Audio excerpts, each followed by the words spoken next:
They saw your patience and called it weakness.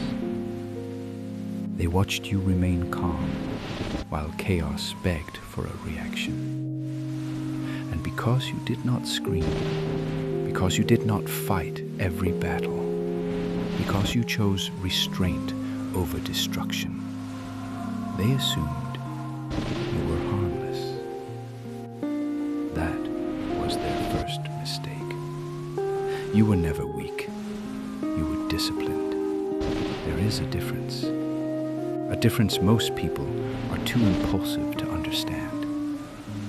Weakness cannot control itself. But discipline? Discipline looks anger in the eyes and tells it to wait. And weak people fear that kind of control. Because your silence forced them to confront something they spend their lives running from: themselves. People are comfortable around chaos. They understand loud insecurity. They understand fake confidence. They understand desperate people begging to be noticed. But someone who walks quietly, someone who does not need approval, someone who carries power without advertising it, that terrifies them. So they created a story about you, a convenient story, an easy story. They're too soft, too forgiving, too quiet, too kind. No, you simply refused to become what hurt you. And that requires more strength than they will ever admit.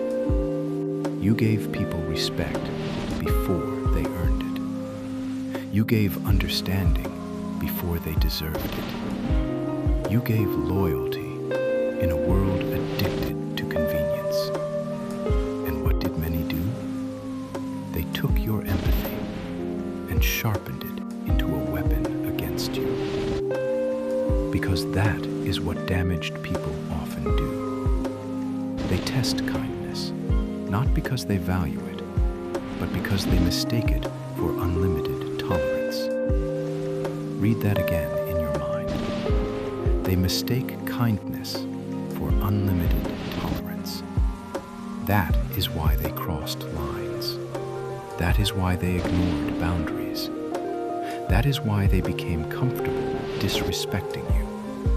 Not because you lacked strength, because your mercy delayed their consequences.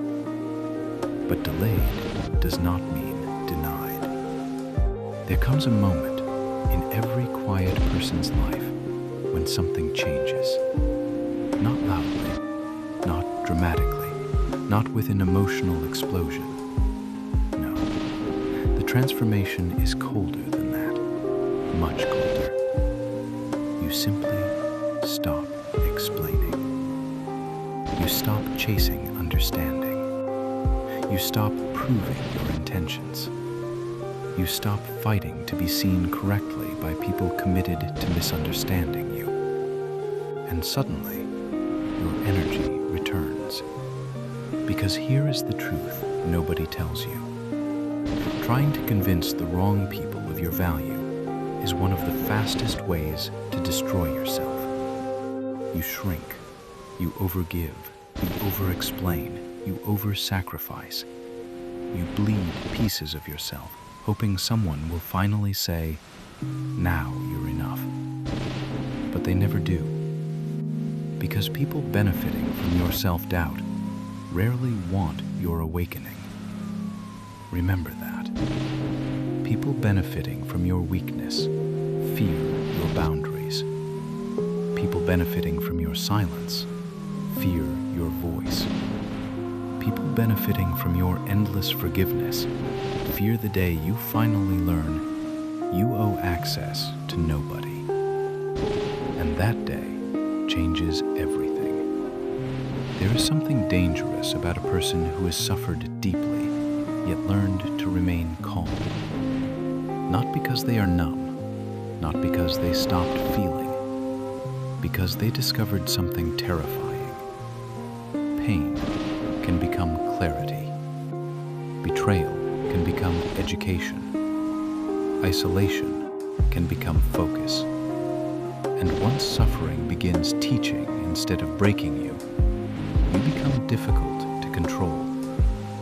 That is when people begin noticing the difference. The version of you that once tolerated disrespect begins moving differently.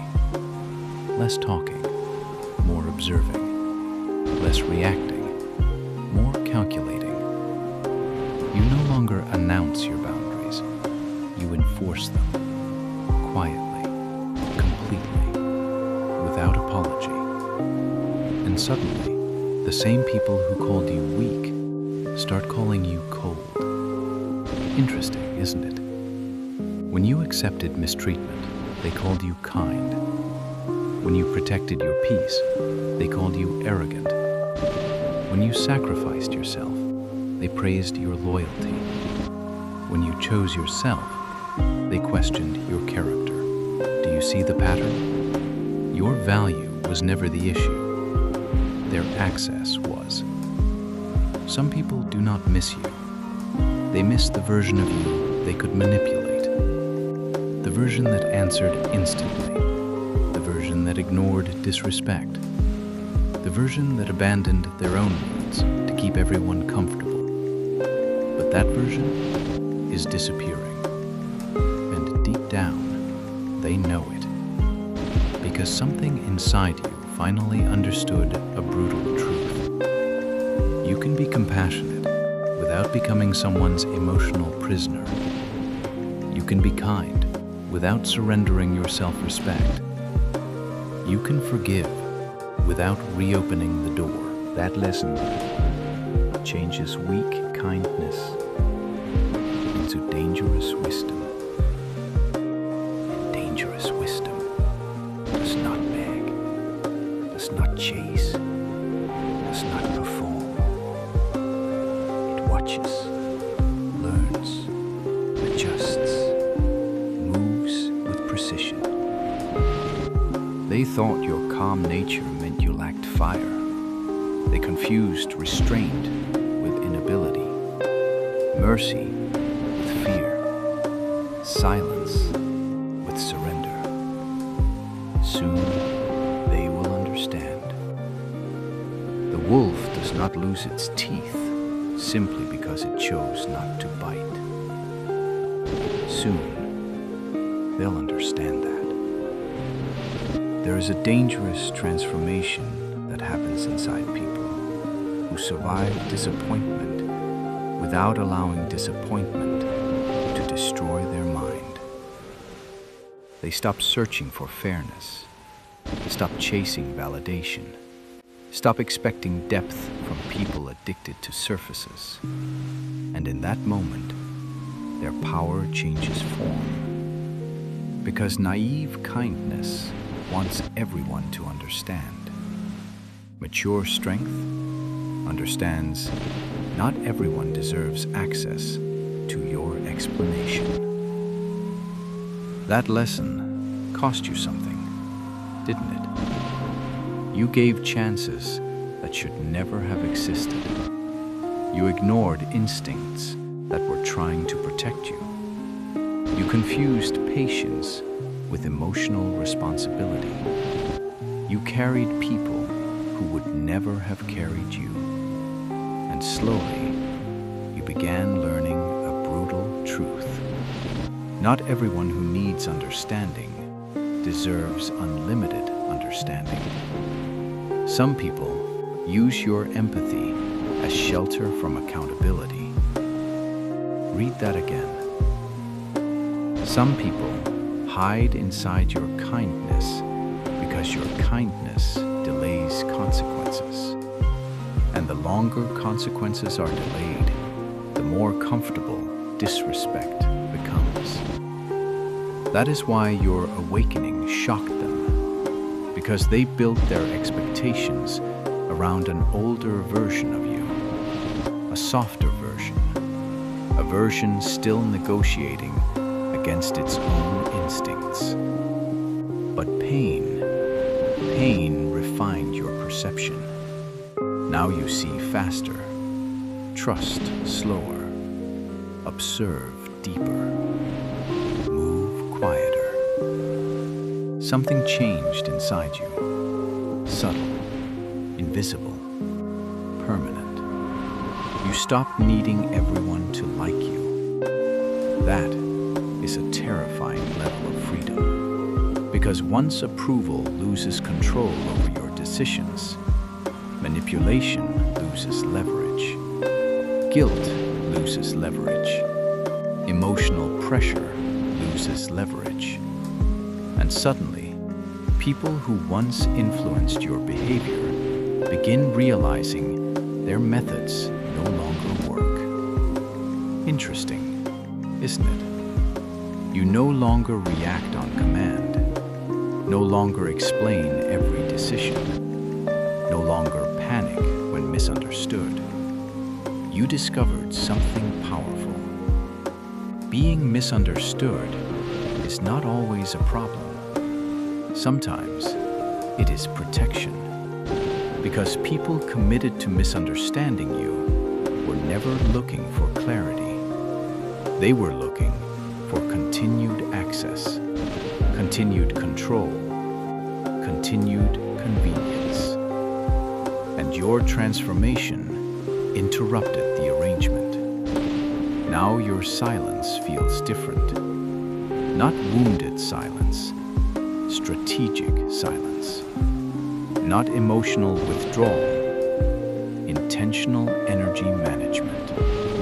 You speak less because you learned not every room deserves your inner world. Not every hand deserves your trust. Not every smile contains loyalty. Pain taught you observation. Observation taught you discernment. Discernment taught you distance. And distance gave you something rare: perspective. From distance, patterns become visible. Motives become visible. Entitlement becomes visible. You began noticing something uncomfortable. Many people loved your kindness only when it required your self-neglect. They praised your loyalty while benefiting from your exhaustion. Praised your patience while testing your limits. Praised your understanding while avoiding accountability. That you recognized a person, you cannot return to blind emotional volunteering. You cannot pretend misalignment feels safe. You cannot continue shrinking yourself for people committed to remaining unchanged. So you stopped.